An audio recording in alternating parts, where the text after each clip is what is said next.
Welcome to the Mattoon Corner. You know, I've been doing some searching around YouTube and I realized there are a lot of top 10 videos. Top 10 episodes of this show, top 10 games of this series, top 10 theme songs, the list just goes on. They seem to be a pretty popular genre of videos nowadays, so I figured, if you can't beat them, join them. Right. Because that answers everything. Shut up, Adam. I'm just saying.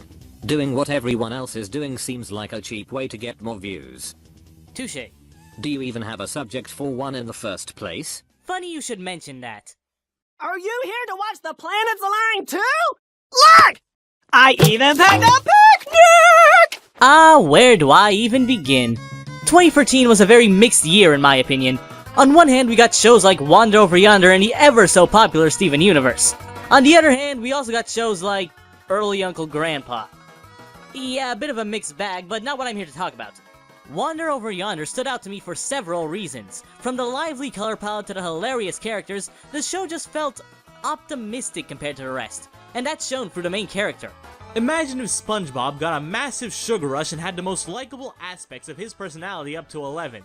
That's Wander in a nutshell. It boggles my mind how Disney could cancel such a great show like this one, and instead focus more on this bullcrap. The show has this special kind of heart to it, and while I'd love to go into more detail, I have a schedule to keep, so let's get down to business. I've prepared a list of the 10 best Wander Over Yonder episodes. At least, in my opinion. These are episodes I believe capture the essence of the show while still being unique and highly enjoyable. Adam, if you'd please start us off. My pleasure. Number 10. The Birthday Boy. If there's one thing you learn about Wander as the show goes on, it's just how oblivious and optimistic he can be in the face of danger, and this episode captures that perfectly. There are plenty of episodes like this one, but this one stands out to me simply because of how innocent Wander's intentions are. All he wants is for Lord Hater to have a great birthday, and the lengths he'll go to make that happen are hilarious. Plus the song in the end is just so catchy.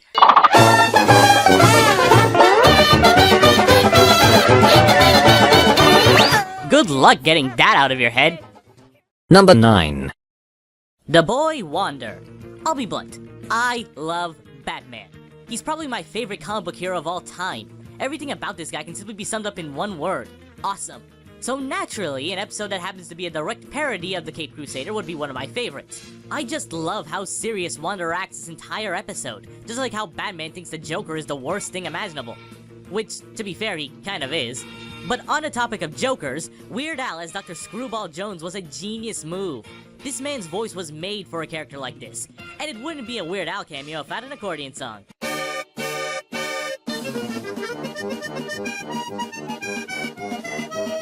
Hey there, let's have some fun. Join my good time gang. Just one question first. Rhubarb or meringue? We'll make both. It's an episode that tries to be serious without being serious at all, and I love it. Nothing but lighthearted humor and fun. Number 8. The Matchmaker. One thing that makes Wander Over Yonder stick out compared to a show like SpongeBob, for example, is the continuity.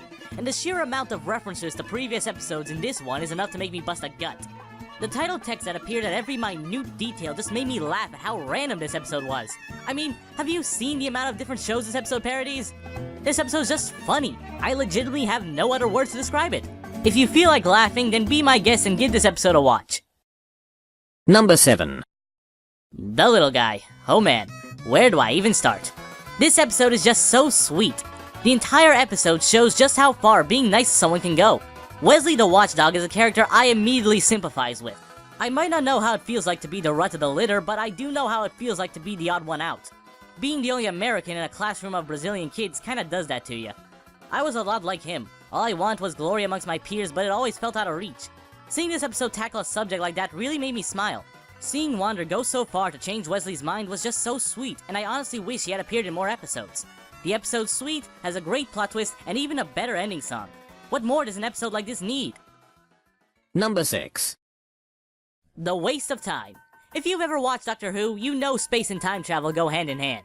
Not only is this episode chock full of references to previous episodes... Look, buddy, I know you're having fun reminiscing, but we can't just waste our time watching past episodes of our lives. We also get a little glimpse of Wander and Sylvia's lives right before they met each other. Back when Sylvia was still a bounty hunter and back when Wander was still... tumbleweed, I guess. It's a nice little episode that shows a bit more of our character's past and gives us one of those traditional time travel plot endings with a bit of an original twist. I mean, waiting 50 years to fix the time stream? Neat. Overall, a fun episode all the way.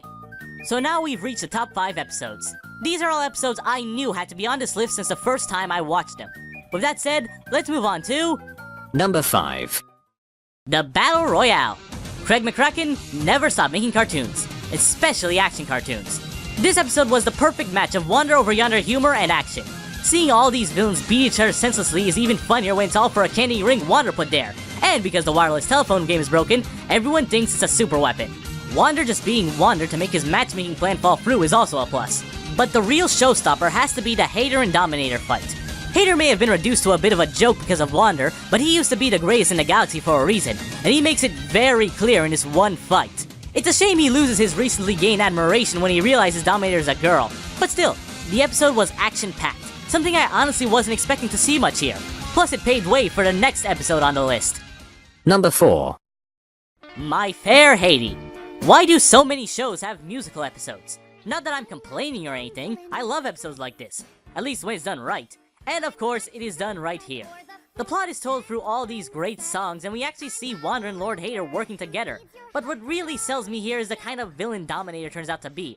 Her I'm the Bad Guy song really shows just how cold and cruel her personality is, which is a perfect contrast to Wander's happy-go-lucky nature. This episode really sets the scene for future episodes, and it was just really enjoyable overall. So yeah, watch this episode in case you haven't. Number 3. The Wanders. Now, a character being separated into aspects of his personality or something along those lines isn't anything new. But sadly, this is a concept very people actually use for plot reasons. Yes, it can be used solely for humor, but think of the ways we can learn more about certain characters with this exact method. And this episode succeeds in that brilliantly. First of all, upping the number of copies to 400 from the usual 3 or 4 just made this episode so much funnier. They literally took every tiny aspect of Wander's psyche and exaggerated it even more than it already is. And seeing Sylvia understand that every part of Wander is what makes him, well, him, is just so sweet. And then, there's the real kicker. Like I said, not many shows use this concept to its full potential.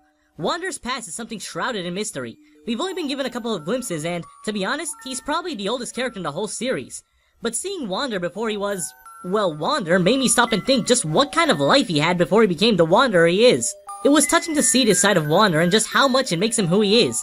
I honestly wished more shows did episodes like this. Oh no! We just split Raven into 4 versions of herself! Actually, there are 5 Ravens now. On second thought... Number 2. The End of the Galaxy. Don't you just love it when a series finale does not disappoint? This episode was just amazing. Seeing the galaxy's last stand against Lord Dominator was a sight to behold, especially considering the fact that Lord Hater went back to being the actual villain people made him out to be. The episode was heartfelt and actiony, just what I like from a show like this. But the best part was, in my opinion, Wander. It wasn't just the galaxy against Dominator. It was Wander clinging on to his hope that everyone has a chance to be good. He goes against everyone he knows because he believes there's an alternative, and he's partially right too. I honestly believe he reached Dominator in some way. Maybe not the way he wanted to, but enough that if Disney ever decides to continue the show, she'll come back, but maybe be a bit reformed. Plus that tease at the end. This episode was a great way to end our character's story. A great and heartwarming conclusion to one of Disney's greatest shows in a while. Now before we finish, I'd like to take the time to list off a couple of... honorable mentions. The shorts. What can I say about these really? It's basically one Wander episode chopped up into 11 pieces.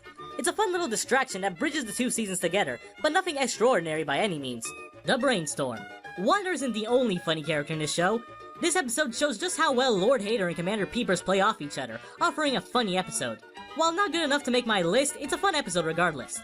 The Gift and The Gift 2. I'll admit, I'm cheating here, but that's because these episodes are at their best when you watch them together.